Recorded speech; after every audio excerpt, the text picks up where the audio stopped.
I love Nuance. Love it.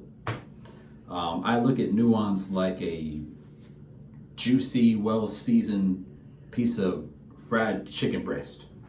Just want to tear into that thing, you know what I'm saying? Get all that meat. I love Nuance. I was given a nickname many years ago, Captain Nuance, which I didn't like at first, but it grew on me. Now I love it because it's true. I love Nuance. The problem is Nuance no longer exists. And so I've got a superpower that no one respects. And it's just how my mind works. I love it. I love seeing things from all different angles. I love hearing different stories. I love learning about how other people view things. It's just interesting to me. So like when there's like a good story, I'm like, oh, yes, finally. And I get somebody to talk to about it in Nuance. I love that. And I'm thankful that I have that at the studio where I work. But outside of that, I don't really have anywhere to talk to about it, especially on social media. No, people are just picking at the skin of it, right? There was a story recently, Tyreek Hill. If you know about the NFL, know about football, then you know exactly what I'm talking about. If not, then maybe you heard there was a black dude was assaulted by some police officers, and maybe that's the extent of your knowledge of it. But there's a lot to talk about concerning that story, right? There is the racial aspect. There's the fact, like me as a black man, I don't feel safer with police officers around. So I get it, for sure. So there's that. There's the profiling part with the cops. There's the fact that sometimes you just get an asshole cop, right? I mean, there's assholes in every field. Sometimes you get a cool cop. Sometimes you get an asshole cop. You never know, right? Like in any field. Like you have like a server. Sometimes you get an asshole server. Sometimes you get an asshole doctor.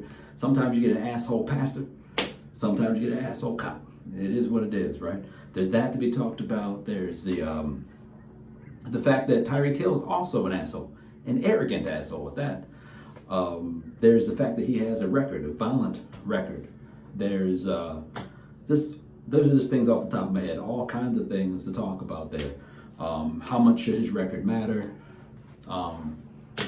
What can be done? You know, what's excessive force? What's too far?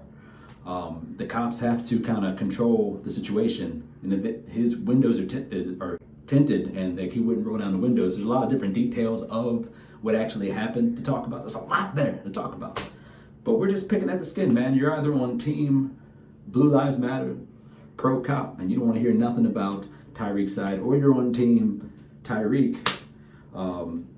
You know, black people can never do anything wrong, that side, and you don't want to hear nothing about, you know, the cop could have been an asshole, cop could have had a bad day, cops' jobs are tough. You don't want to hear none of that stuff. And we can't get anywhere. We can't grow. And it's with all different types of topics, right? There's abortion.